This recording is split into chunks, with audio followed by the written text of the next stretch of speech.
Hello and welcome back to the Fight and Talk 2 channel with myself, Mr. Fight and Talk, joined as always by the fantastic co-host of the show, the eloquent analyst, Prath. How you doing, bro?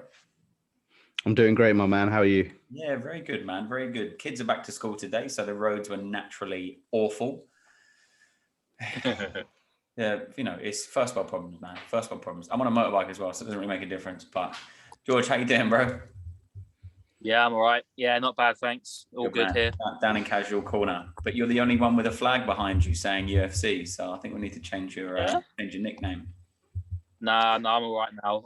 I'm perfectly comfortable being casual. Suits me. It suits me down to the ground. And you play the character perfectly, man. You play the character perfectly. Look, I deserve an Oscar. So does Aljamain Sterling, apparently. Yeah. He does. Obviously, we are all still reeling from the weekend's events. The Piotr Yan illegal knee has been all over social media. And then what I was very surprised at, actually, is the amount of respect on both sides, from the Blachowicz side and from the Izzy side. They both gained a lot of fans over the weekend as well. And then we're just straight in. We're straight into another massive card. I feel like the beginning of 2021 has been phenomenal with regards to the quality of fighters that they're putting on, the consistency of the shows. It's just seems to be non-stop. I think the first week of April, we don't have a card, but then it's just non-stop up until then. And even after then, it's just non-stop. And this weekend, we obviously have the return of Leon Rocky Edwards after 20 months of inactivity due to COVID and different things happening around the world. And obviously, he was supposed to be coming in and fighting a Chimaev, I believe. So now, all of a sudden, he's facing Belal Muhammad. Belal, remember the name Muhammad, coming off a fantastic victory recently, not taking a lot of damage, but he's straight in. And this is a massive opportunity to boost his name as well. But we have a very, very good main card as well. There's a few names on there that people might remember, people might not remember. Some old school heavyweights in Ben Rothwell, and then there's a lot of new fighters as well, like Manel Kape. But we will get to those a little bit later. The first fight on the card is Eryk Anders versus Darren Stewart. Obviously, Darren Stewart being a London boy. Prath, what do you think? What do you think is going to happen here? Darren's got a little bit of a mixed record, right? Yeah, Darren Stewart, man, it's just I've always, obviously, British fighter, so naturally just root for him as you do. Kind of had a very up and down career in the UFC, taking a lot of losses, decision losses.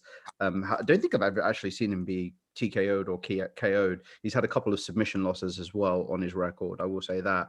And he's fighting someone who is kind of basically the American version of Darren Stewart, if you will. Another guy that's had a lot of ups and downs, a lot of losses, a lot of wins. Tough dude, but both of them, I mean, everyone's tough in the UFC. Let's not call a spade a spade. But God, who wins this fight? I think Eryk Anders has a lot of control and pressure with the wrestling. I imagine he's going to do a lot of clinch work against the fence, try to look for the takedown. Darren Stewart naturally is going to go for the takedown defense and strike on the feet. They call him the dentist because he knocks people's teeth out. I love it. It's a great little fight. It's a grinder fight. It's kind of, I don't want to call it a journeyman fight. I hate using the word journeyman, especially after our last podcast where I used the word journeyman quite a lot. But I see Eryk Anders kind of grinding out a decision here.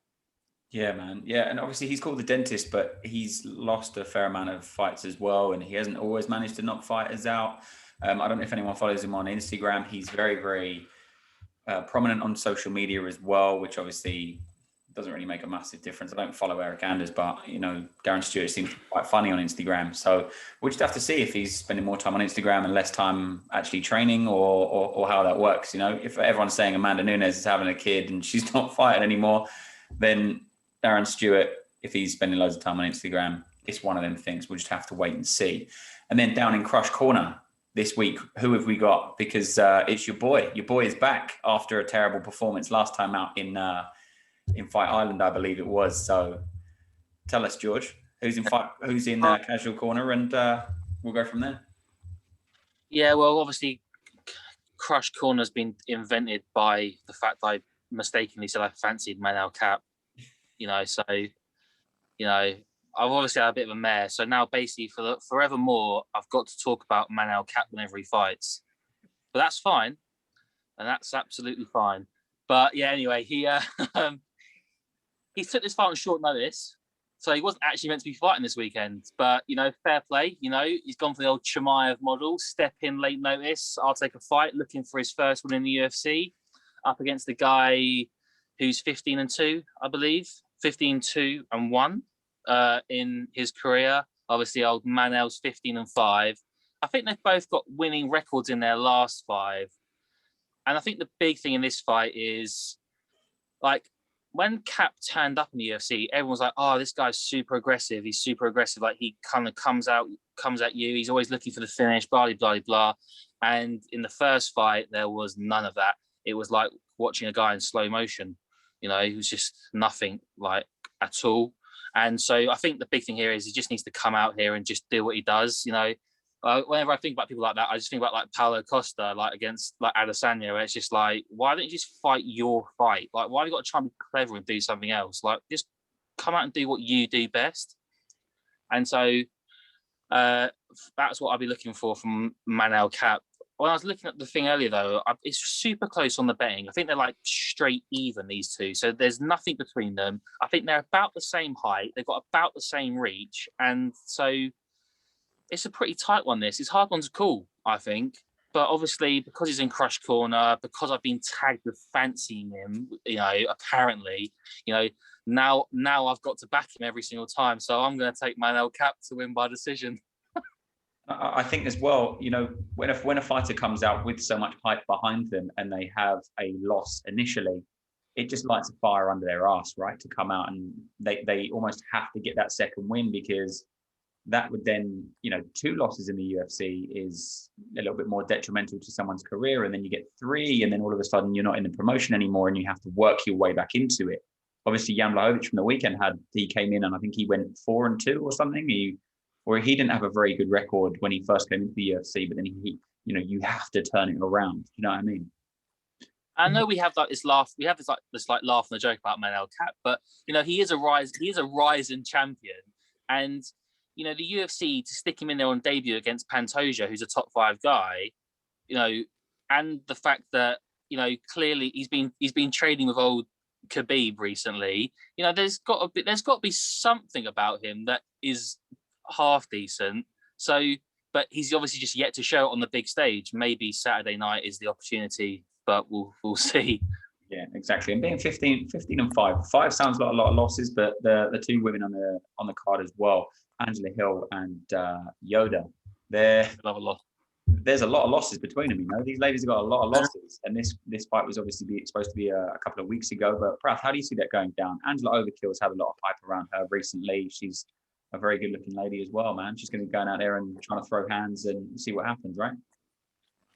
Exactly that, yeah. Angela Hill, like a kickboxing Muay Thai specialist. Ashley Yoda, more of a grappling kind of background. Ashley Yoda trains with Dan Henderson's team out in California, Temecula, California.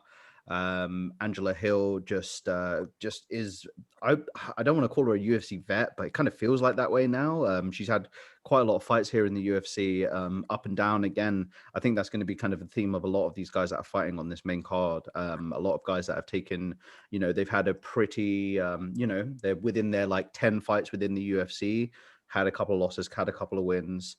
I think Angela Hill's probably going to win this by decision. I think that Ashley will look maybe to try and take her down.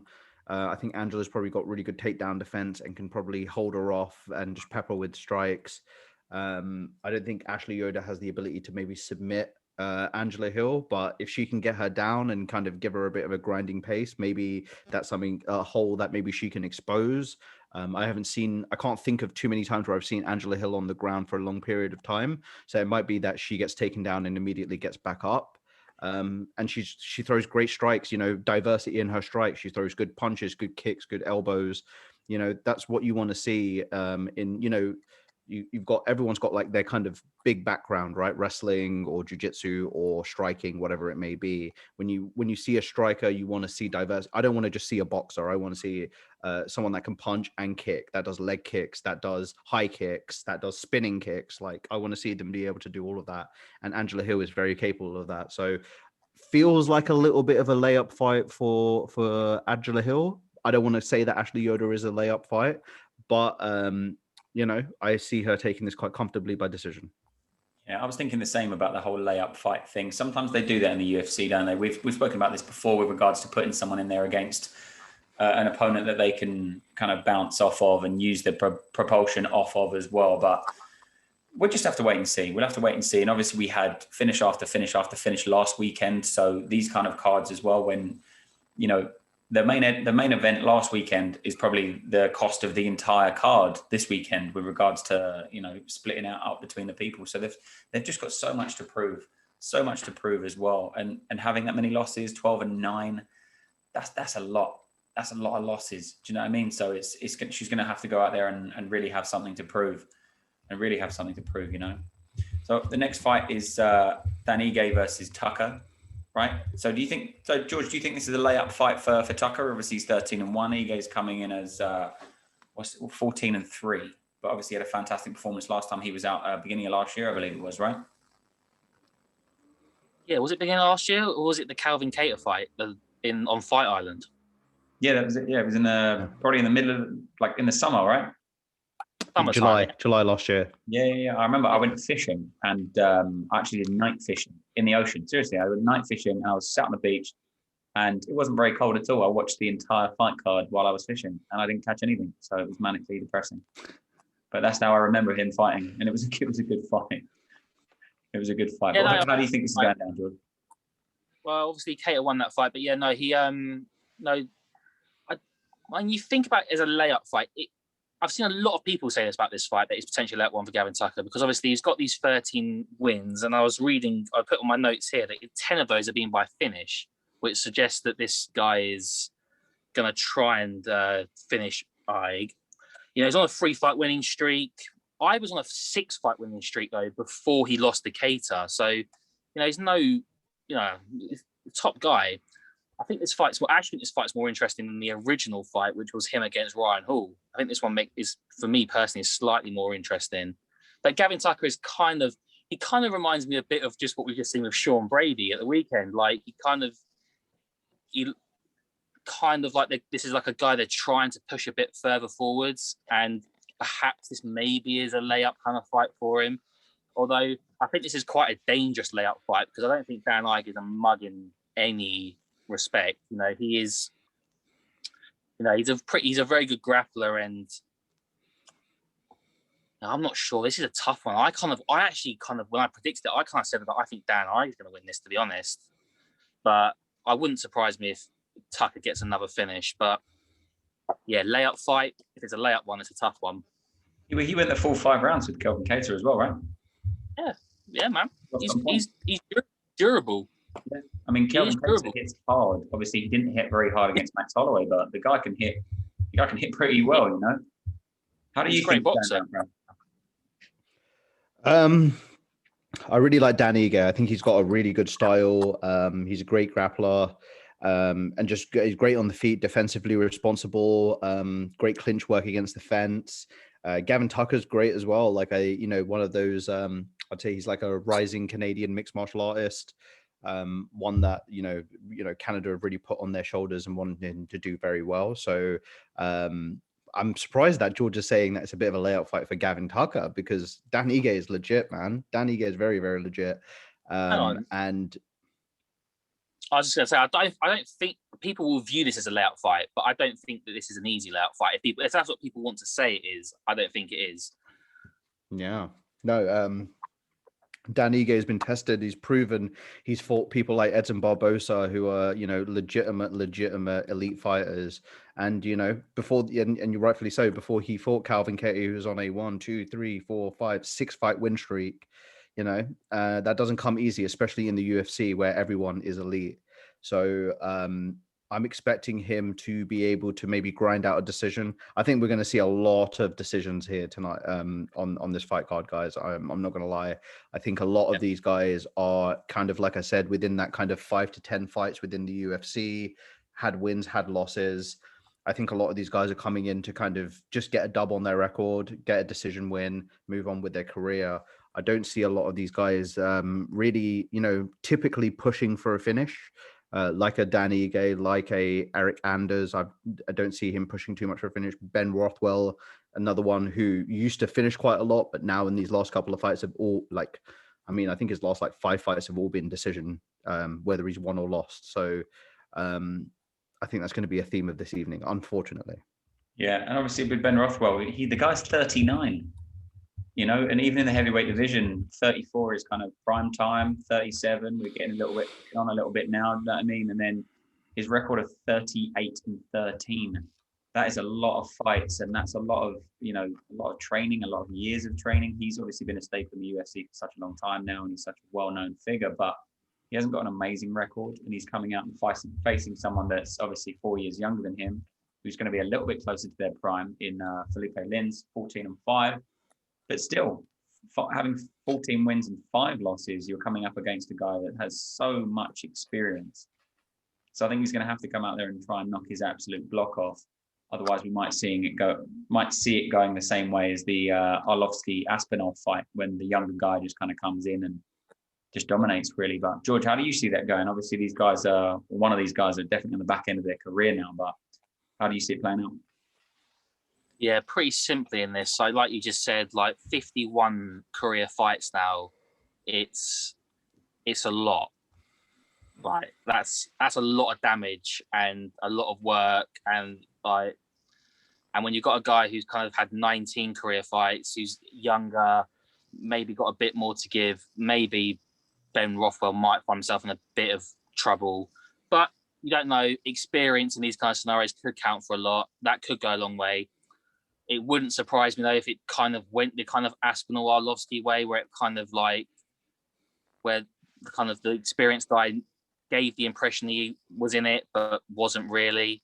So I had Lins winning this, but I'm going to go for the theme of the night, and I'm going to say this is going to go to the decision for Lins as well. I think this is going to be a lot of decisions. The only one I can't see going to the decision is maybe the co-main, but yeah, that's what I'll go with on the Rothwell. Yeah, for sure. And who's on the co-main, Prath? Who we got on the co-main before we get to the main course of the evening? So in the co-main event, you got Misha Serkinov versus Ryan Spann. I'm going to just elongate that N there, but we're going to call him Ryan Spann. Superman Spann. Two elite fighters again. And I feel like we've watched an absolute crap load of light heavyweight fights in these last couple of weeks. I don't know, heavyweight and light heavyweight fights. It just feels like we've watched a lot of them. Misha Serkinov is someone who is legit. I've really always really enjoyed his fighting style. He's a bit more of a conventional fighter, but he's got great grappling. I know that's kind of his background, and striker, wrestler, grappler. He's a grappler. And he's had a couple real good submission arm triangles. He won in his last fight, which was against Jimmy Crute, who is a very, very credited light heavyweight that is on the rise. Jimmy Crute's in his early 20s as well. So, a rising prospect. So for Misha Serkinov to take the wind out of his sails early is very impressive. But again, and another theme you'll see amongst the decisions that we'll see on that evening is here's another person that's kind of bounced quite a few wins and losses in his career here. In his last 4 fights, he's had 2 wins, 2 losses. He had a loss, then a win, then a loss, then a win. And I think once you can get yourself on that kind of 2-fight winning streak and onwards, that's where you can really start propelling yourself forward. So I'm hoping that he can take this opportunity to fight, against Ryan Spann, get that second win, and allow himself to at least get a little bit of momentum going forward. But, from the other side of things, Ryan Spann, he's only lost his last fight, which was a KO loss to Johnny Walker. And before that, he has won his 1, 2, 3, 4, 5, 6, 7, 8 fights in a row. So, very, very good win streak before he taking that loss to Johnny Walker, who is, top of the division. Johnny Walker absolutely dangerous on the feet. Not surprised there at all. So, who wins this fight? I like the grappling of Serkinov. I think that's going to make a difference here. But let's say Ryan Spann. I'm going to go with Ryan Spann. I think he's going to get maybe a second round knockout. The younger fighter as well. There's not that age always plays a difference, but there's 6 years or 5 years, I believe it is. Sorry, between the two of them. Sometimes that can be very, very detrimental to someone having so much of the youth being on their side. You know, I'm looking forward to the light heavyweight division over the next kind of 6 to 18 months, as we say, with all divisions, but the light heavyweight, especially with John Jones being at the top of it for such a long time. He almost suppressed so many fighters from wanting to come up the ranks and from being able to make their way up the ranks. Obviously, John Jones pretty much cleared out the whole division, but that was a very long time ago. And then now we're seeing this kind of like resurgence of younger, fresher 205ers coming in and really making some noise. But the guy that wants to make some noise and wants to, be stood in the Rocky position at the end of the fight will be Leon Rocky Edwards. I'm super excited about this fight. Naturally, he's from Birmingham and he's got a lisp, so he's a little, he's already kind of like down a little bit in my books, because being from Birmingham is, when you're from London and people are from Birmingham, it's just different worlds apart, and that accent's awful. But nevertheless, he is a fantastic fighter and he has a fantastic record as well. Obviously, his last fight out versus Rafael dos Anjos, and then Gunnar Nelson before that with his beautiful little, you remember he did like a little step-in lead elbow that just completely destroyed Gunnar Nelson. And Gunnar Nelson's no scrub as well. No scrub at all. Obviously got wins over Cowboy and just, some really big names. The only people he's ever really lost to badly, well, not even badly, but, is obviously the champ at the moment, which is Usman. He's never been knocked out in all of his fights. He's had two, correct me if I'm wrong, Prath, he's just got 2 decisions and 2 decisions and 1 sub, or is it 3 decisions? He's lost twice by decision. Once against Kamaru Usman, one against Claudio Hannibal Silva, and a no contest, and then a DQ illegal kick. Yes, that's it. Yeah. Very, very early on in his career as well. But as we all know, he's got fantastic hands. He's very, very tough on the ground as well. Very good wrestling. George, how do you see this playing out? Does the ring rust get to Rocky, or does he kind of ride this out? Obviously, Belal Muhammad's coming off of a win as well. He's going to be very, very high on this. How do you see this playing down? Yeah, man. So I'm obviously going to be backing Leon Edwards for this. You've got to, right? Like, British fight fans, probably the best English prospect in the whole of the UFC. Well, he's not even a prospect. He's probably the best British fighter in the UFC. So, and I'm so pleased to see him back. It's been such a long and difficult and hard road. Fights dropping off because of COVID, getting COVID himself. Obviously, Chimaev getting COVID. And all this kind of stuff. It's been a nightmare road, but he's finally back. Somebody has finally decided to take a fight with him, because I think everyone knows how dangerous and how highly skilled Leon Edwards is, and that he's kind of like, he's, without stronging it too much, because it probably the champs probably gets this title, but he's a bit of like the boogeyman of the division. Like, no one seems to want to face him. Colby Covington definitely pussied out, in that he was offered the fight and said no, because he knows how dangerous he is. But when I think about Leon Edwards, I think about a guy who is crafty and slick, and he's a very clever striker, and he's got those evil, evil elbows in the clinch that seem to catch everyone every single time he fights. But Belal Muhammad is durable. He's got incredible cardio. He puts pressure on his opponents, which I'm expecting him to do. But the one thing I'm super worried about for Belal Muhammad is that in that last fight, his calf got badly damaged. And I'm wondering whether that might play a part in this fight. Leon knows that potentially hasn't had enough time to heal in the last 4 weeks. He targets that, and that causes him a problem. Ultimately, on this side of the pond, we know how good Leon Edwards is. We know this is a guy that 100% should be fighting for a title at some point.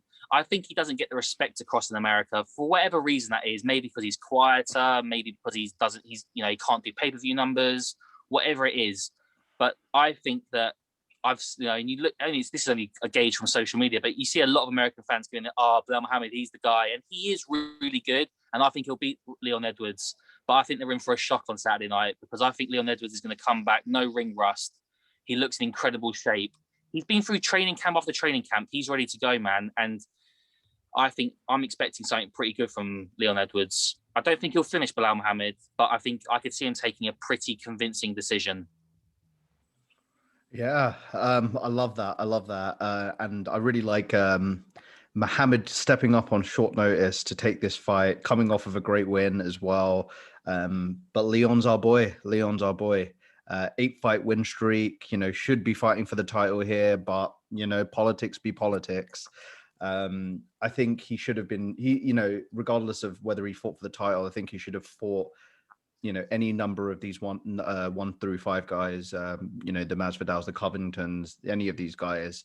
But it's just such a shame that, and rightfully, as George put it, he's the boogeyman of the division. He is someone that people just do not want to fight, and for good reason, because he is extremely durable. He is extremely technical, and he will put you he'll drown you. He drowns you in a very shallow swimming pool. So, man, the thing I've got to say as well about Belal Muhammad, I looked at his record, in his last 10 fights, he's 8-2. So I think that's also a really, really good showing for him. And, the 2 losses that he had were against, Jeff Neal, who is a destroyer at 170. And the other person is Vicente Luque, who is also, someone that just knocks everybody out as well. So, I don't want to take too much away from Belal. I think he's a grinder. I think it's going to be how can I say? I think if Belal can't get his game plan going, I think if he, as soon as Leon defends that first couple of takedowns, it's going to really discourage Belal from going for the takedown. The great way of fighting a boxer fighter like Leon's kind of style is to chop away at those legs. Belal has been someone that's had his legs chopped at. And, obviously a lot of people go over the Dustin Poirier calf kicks over Conor McGregor, right? And that's only that only became a thing for Dustin Poirier after going through, 3 or 4 fights where he was getting his leg absolutely destroyed by Dan Hooker and Justin Gaethje and all of these guys. So I think if Belal kind of learns from that, right, takes that within himself, right? I just got my ass whooped with leg kicks before. Hopefully he'll come in with that kind of game plan against someone like Rocky Edwards, who is very, very heavy on that front foot.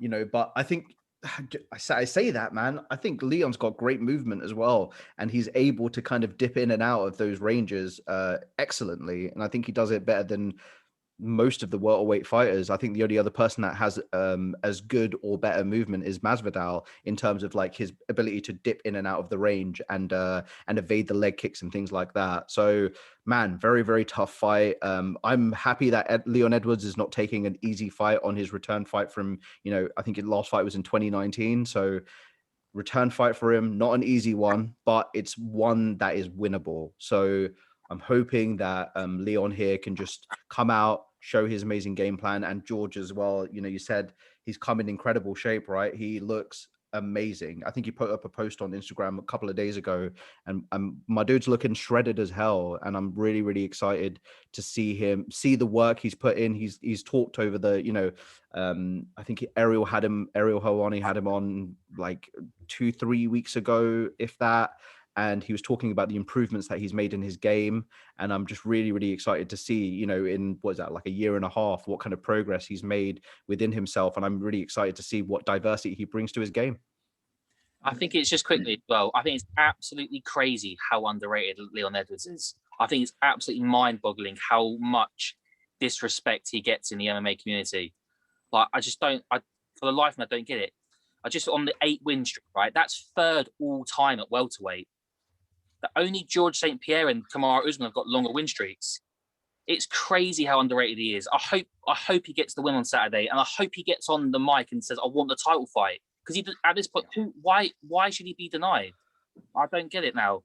Once Masvidal and Usman have fought, which they're going to do, I don't understand why he's not next. He's so underrated. It's mind blowing to me how underrated he is. think we've spoken about this before as well on various shows and with various different people. If you're not loud and you're not prominent on social media and you have that star power, or the UFC see that star power in you, they're not as willing to give you the fights that you want to have. They're willing to give you the fights that they want to give you. They're giving you the scraps, basically. He has a fantastic record. He's a fantastic fighter. He's still only 29 years old. And he's obviously, 18-3. And he's never been knocked out. Do you know what I mean? So the UFC definitely need to put some respect on his name. When Usman was saying, "Oh, put some respect on my name" and stuff like that, it was like, you've got quite a lot of respect in the UFC, and you've got quite a lot of, a very, very big fan base as well. I think the UFC need to do that for Leon Edwards as well. He's a fantastic fighter. Hopefully the ring rust won't cause him too much damage, but this is a great platform for Belal Muhammad to put himself straight into that top five of the division, because I think he's sitting outside at like 13 now, right? So this could potentially be one of the biggest jumps with regards to two fighters, facing each other. Apart from obviously Chimaev, who's sat at 15, and he would be facing the guy that sat at like number 3, and it's just ridiculous. And it's also ridiculous that Leon Edwards got removed from the ranking system as well, and then all of a sudden he got a fight. He said, "Yeah, you know what? I'll fight someone," and then they put him back in. And I think that just goes to show the politics behind the UFC as well is just completely ski with, man. But Prath, what do you think? I just saw that their record is identical, 18-3. They both have an 18-3 record. I don't know how that just slipped past me, but I just noticed it now. I love that. I love that they are pretty. It feels like they're matched up evenly, but if you look at the actual skill level and the actual fights that he has won, obviously Leon is the level of fighter that they've competed against as well. You've got Belal against Tim Means, Sato, and Diego Lima, but then you've got Leon Edwards versus Cowboy, RDA, and Gunnar Nelson. So you top of the level, it's on paper, but you're not seeing. If you look further into it, you know what I mean. Yeah, and that's why we don't look into MMA records as much as the boxers do. We know that even if they've got a couple of losses, it doesn't actually mean anything in the long term scale of things, because Leon's a destroyer, and I don't think if you look at his record that you think that I personally think an 18-3 record is fantastic. I think that's actually super elite. But contextually, it changes your mind a little bit knowing the level of competition that they fought against. Yeah. Just quickly, well, like this politics game that the UFC wants to play, where Leon Edwards seems to always miss out on the title shot. The only option he has is whoever they put in front of him. So initially they were going to put Chimaev in front of him. Now they're putting Belal in front of him. Beat them, because at some point you're going to back Dana White into a corner where he can't get out of it, where his only option is to give him the title fight. He'll never get it by, like you said, he's too polite on the mic. He talks a lot of trash, Leon Edwards, but when he gets the opportunity, he doesn't really ever go for it. I just think that he's going to have to keep on winning, and at some point they're going to have they're going to be cornered, the UFC. They're going to have to hand it to him. So just keep doing what you're doing, I suppose. Keep on this win streak, and at some point the title shot will come. Absolutely. I'm really looking forward to him fighting, and I'm looking forward to breaking it down afterwards as well, which we'll obviously do next week. But for this fight card, we are all wrapped up. Thank you so much for listening to the Fight and Talk 2 podcast with myself, Mr. Fight and Talk, the eloquent analyst Prath, and Down in Casual Corner with George. Drop us a like, subscribe, tell your friends, tell your mother's brother's cousin, no worries. Hit us up with a review on Apple Podcast if you're listening to us over there. If you're listening to us on Spotify, thank you so much. And we'll see you next time.